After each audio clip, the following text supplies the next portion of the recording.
Le match dans le match reçoit ce soir un grand nom du tennis, ancien entraîneur de Novak Djokovic, Maria Sharapova, Ivan Ljubicic, Richard Gasquet et plus récemment Yannick Sinner. Il dirige aujourd'hui le Piatti Tennis Center. Riccardo Piatti est notre invité. Bonsoir Riccardo et merci beaucoup d'être notre invité. Grazie a voi. Grazie a voi. C'est moi qui vous remercie. Riccardo, tout d'abord, à quel moment avez-vous senti que vous aviez envie d'entraîner, de transmettre votre savoir-faire?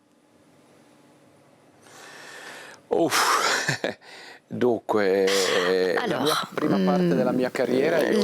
pendant la première partie de ma carrière, j'ai tenté d'essayer de comprendre quel était ce jeu, le tennis. Et puis à partir de 1988, je suis sortie de la fédération tennis italienne et je suis passée entraîneur de jeunes pros. Et entre 90 et 91, je suis venue à Monaco et c'est là que ma carrière de pro a démarré. En tant qu'entraîneur, j'entends. Donc depuis à peu près 35 ans que je fais ce genre de travail. J'aime beaucoup le fait d'entraîner et puis, étant donné que les années passent, j'aime aussi transmettre mon savoir-faire à de jeunes entraîneurs. Est-ce que vous vous êtes inspiré d'autres entraîneurs? Oui, je me suis inspirée surtout à des entraîneurs italiens. Le premier était Mario Belardinelli, qui était l'entraîneur des ex-vainqueurs de la dernière Coupe Davis, Panatta, Berazzutti, Zorelli et Bertolucci. Et ensuite, je me suis inspirée également au professeur Vittorio Roiati, qui est quelqu'un qui connaissait beaucoup le tennis au niveau international. Je me suis inspirée à Bob Brett, qui était un ami à moi. On travaillait ensemble à Monaco. Bob Brett a travaillé avec les meilleurs joueurs du monde ici à Monaco, Med Ivanisevic et d'autres, Kiefer. Et en étant ici à Monaco, j'ai eu beaucoup d'occasions de discuter de tennis. Il était un petit peu plus âgé que moi. Il avait beaucoup d'expérience. C'était quelqu'un d'exquis. Et j'ai eu beaucoup de plaisir à apprendre également de cette personne. Est-ce qu'aujourd'hui, vous continuez à vous inspirer des entraîneurs actuels? Alors, des coachs actuels, il y en a énormément qui sont très doués. Tony Nadal, certainement, en fait partie. Ensuite, il y a tous les entraîneurs. Par exemple, il y en a un qui m'inspire et qui a été également un de mes anciens élèves, c'est Ljubic, Ivan Ljubic, qui travaille également pour la Fédération française. Il a travaillé avec Roger Federer. Ça a été mon élève, mais je pense qu'il m'a largement dépassé. Et il a été très fort également avec sa relation avec Federer. Il y a d'autres entraîneurs jeunes, enfin plus jeunes que moi en tout cas, qui sont très doués et qui font un très bon travail. Donc je pense que le tennis a un bon avenir, surtout en ce qui concerne les entraîneurs. Selon vous, qu'est-ce qui est le plus important dans une relation entre un entraîneur et un joueur?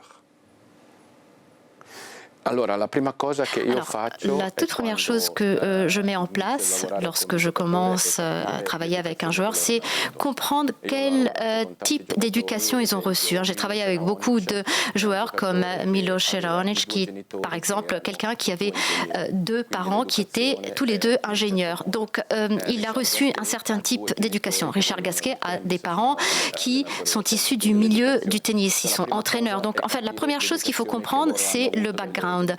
Ceux qu'ils ont reçus de leurs parents. La deuxième chose importante, c'est comprendre comment les joueurs interprètent le jeu.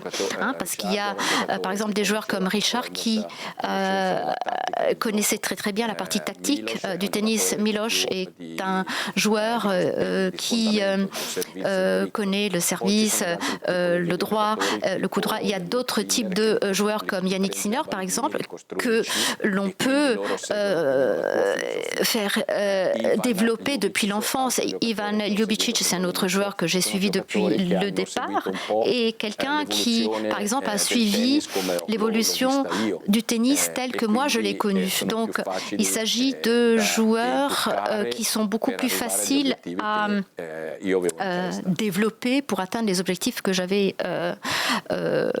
en tête. Durant votre carrière, quel est le joueur qui vous a le plus impressionné? Vous en avez côtoyé beaucoup. Allora, donc, malheureusement, le joueur qui m'a le plus impressionné, c'est celui que j'ai entraîné le moins. Je l'ai entraîné pendant une dizaine de mois. C'est Maria Sharapova, c'est une femme.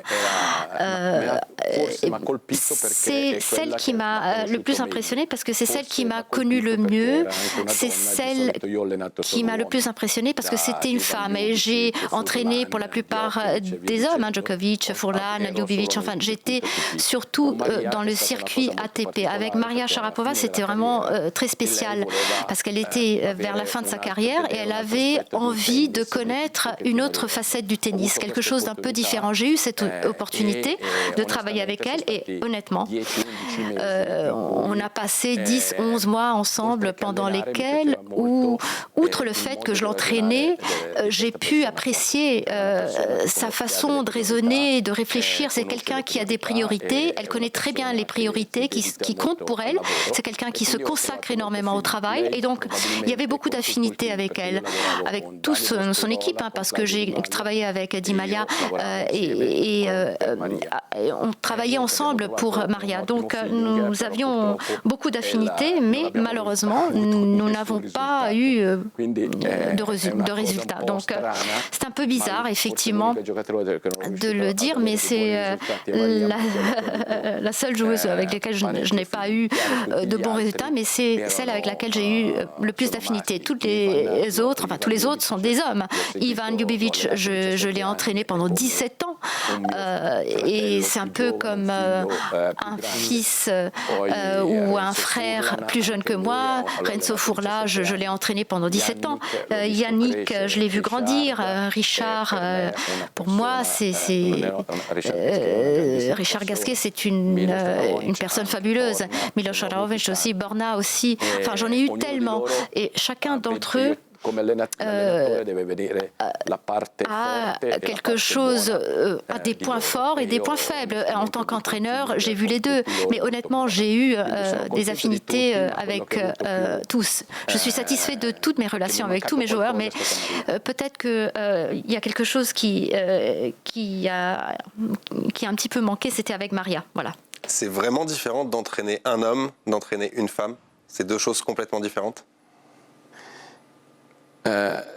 Secondo me, à mon sens, oui, il y a énormément de différences. Et c'est pour cette raison que je me suis focalisée essentiellement sur les hommes plutôt que sur les femmes. Maria avait quelque chose de spécifique parce que elle a grandi avec son père. C'est son père qui l'a orientée. Yuri est quelqu'un de très fort, avec un caractère très fort.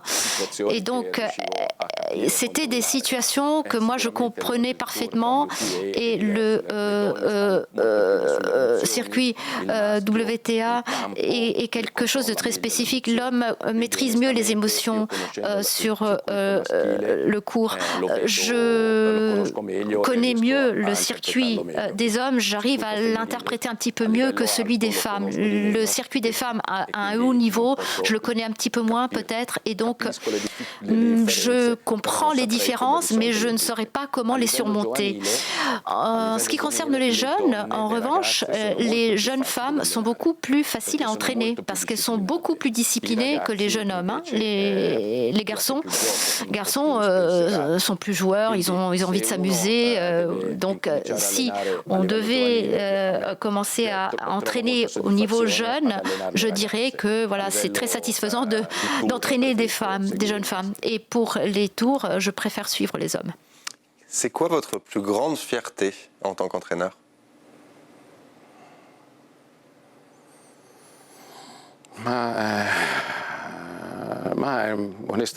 Alors honnêtement, il y a beaucoup d'occasions de fierté. Le fait d'avoir fait la chose qui me plaise le plus dans la vie, donc apprendre à jouer au tennis et entraîner. J'ai eu cette chance de pouvoir entraîner des joueurs d'un très haut niveau pendant très longtemps. Donc faire ce que j'aime faire, c'est ma plus grande fierté. Le tennis fait partie intégrante de ma vie. Je n'arrive pas à imaginer un jour jours de ma vie sans le tennis. Je me considère un monothématique, monopassionné, monopensé. Chaque jour, je pense à ce qui se passe dans le monde du tennis et de ce que je fais. Enfin, j'ai un centre, j'ai des joueurs, donc il faut que je réfléchisse tout le temps à comment développer mes joueurs. Le tennis a beaucoup changé depuis mes débuts jusqu'à maintenant. Alors, pensez que, par exemple, lorsque en 91 ou en 90, je suis allée en Australie, j'avais Karati, Furlan, Camporese et Brandi et Mortegan. J'étais seule avec 5 joueurs. Maintenant, lorsqu'on se rend en Australie, il y a 5 personnes de l'équipe et 1 joueur. Donc, ça a drastiquement changé, la façon de voir les choses. Avant, c'était plus considéré un jeu. Maintenant, c'est une profession véritablement assez difficile également, il faut souligner. Vous faites partie du monde du tennis depuis très longtemps. Quelles sont les principales évolutions que vous avez vues dans le jeu ? Alors maintenant, ils sont tous athlètes, les joueurs, d'excellents athlètes. Avant, comme je disais, c'était un peu plus axé sur le jeu. Il était très simple de tourner dans les tournois. Et mon équipe était avec d'autres équipes, on était tous amis. Maintenant, ils sont tous très pros, donc ils essayent d'obtenir quelque chose en plus pour pouvoir gagner.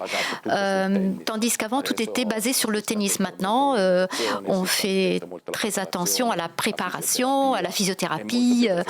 C'est beaucoup plus professionnel. Le jeu en soi est devenu beaucoup plus physique et beaucoup plus technique.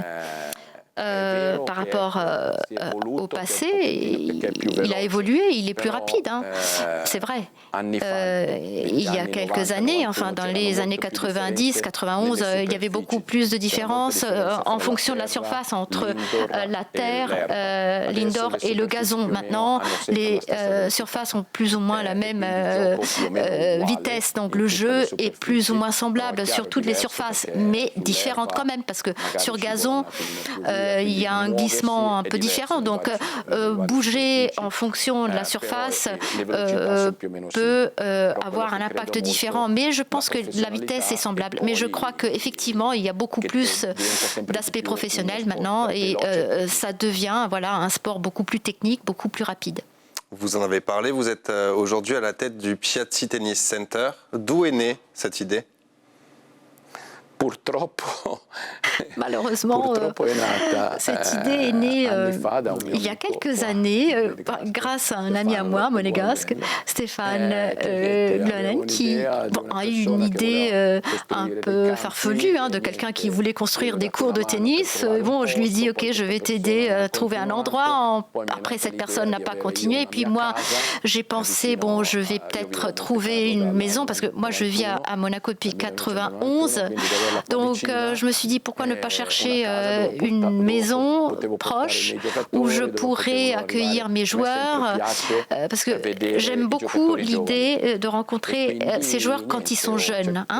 Donc, j'ai trouvé un endroit à côté de Bordighera, à Bordighera même, et j'ai construit ce centre avec 4 cours. Vous me direz, il n'y en a pas beaucoup, mais j'ai quand même 21 coachs, 8 préparateurs athlétiques, 4 physiothérapeutes, un psychologue, 35 personnes en tout qui travaillent tous les jours.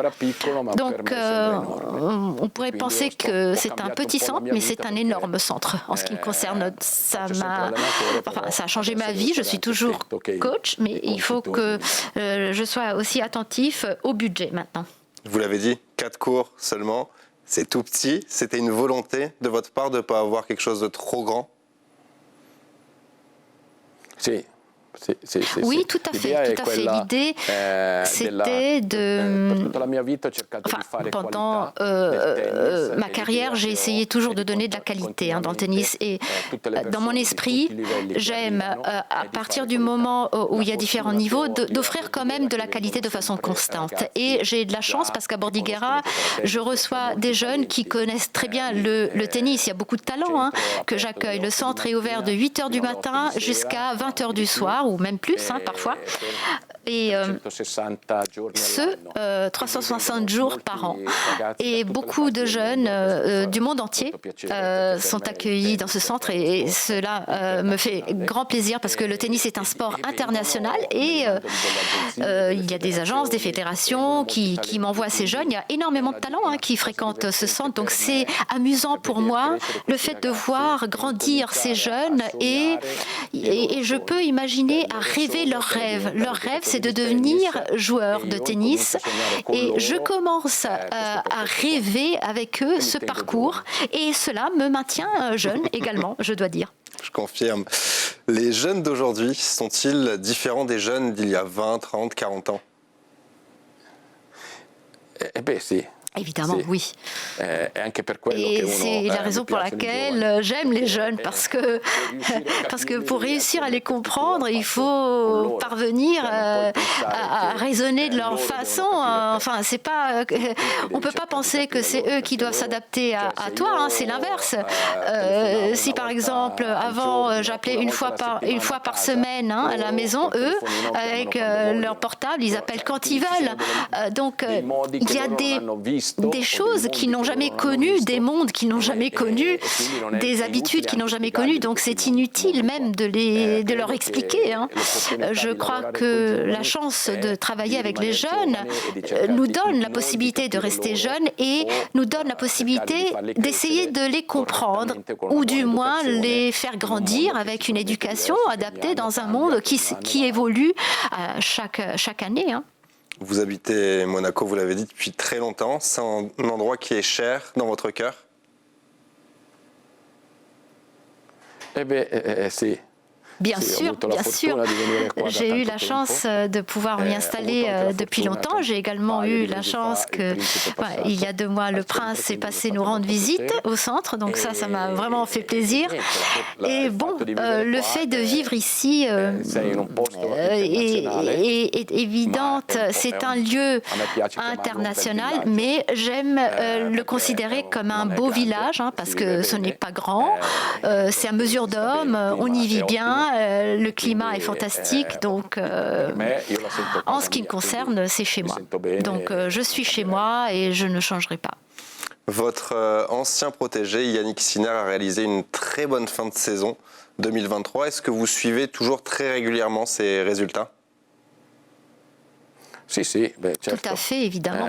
Je crois que le team, celui qui m'a remplacé, a fait un très très bon travail et lui a permis d'atteindre le niveau qu'il devait atteindre. Il va croître davantage, c'est clair, parce qu'il est jeune, il a un énorme potentiel, il a une grande qualité, une grande capacité de travail et il a ce grand potentiel. Il travaille dur jusqu'au moment où il atteindra son rêve, qui est celui de gagner tous les chelems et de devenir numéro 1 au monde. Et j'ai eu aussi la chance de suivre Djokovic pendant un an et quelques mois, quand il était plus jeune. Et ils ont beaucoup de caractéristiques mentales semblables, non pas dans le jeu, mais mentalement, il y a des points en commun. En connaissant Yannick, très bien, j'ai revu l'ancien Djokovic. Vous parlez de Novak Djokovic, il a terminé numéro 1 mondial pour la 8e fois de sa carrière. Jusqu'où il peut aller? Eh bien, Donc, Novak, jusqu'au moment où il a de la motivation, il pourra faire tout ce qu'il voudra. Ça fait longtemps que j'ai cru, enfin, ça fait depuis 2 ans que j'ai cru qu'il aurait pu gagner les 4 chelems. Cette année, il s'en est rapproché. Il y a 2 ans, il était très proche. Et physiquement, c'est probablement le meilleur. Mentalement, sur les 5-7, il est très préparé, je dois dire. Et là, bon, il faut voir quel est son degré de motivation. Si sa motivation continue de cette manière, ce sera facile. Et il y a, bon, quand même, Rafa qui va revenir l'année prochaine. Et si j'ai bien compris, Rafael Nadal est très compétitif.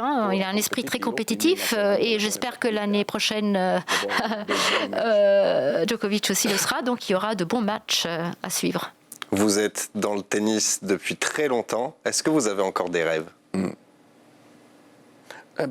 Si. Bien sûr, bien sûr, absolument. Oui. Mon rêve est toujours... le problème du rêve ou des rêves en général, c'est que, bon, évidemment, on a envie de rêver, d'entraîner le numéro 1. C'est important, ça, évidemment. Mais je vis également de rêves beaucoup plus simples. Par exemple, je rencontre des jeunes qui rêvent de devenir de bons joueurs ou, voilà, de s'améliorer. Et j'aime l'idée d'aider ces jeunes à grandir. C'est déjà exaucer un rêve important. Il ne s'agit pas simplement d'une ambition d'atteindre le plus haut niveau. C'est de faire grandir des jeunes dans un sport qui a été depuis toujours dans ma vie ma passion. Ricardo, merci beaucoup d'avoir été notre invité. Vous êtes le bienvenu quand vous le voulez sur ce plateau. Merci à vous de nous avoir suivis avec TV Monaco. Tout de suite, c'est la météo. Excellente soirée à toutes et à tous.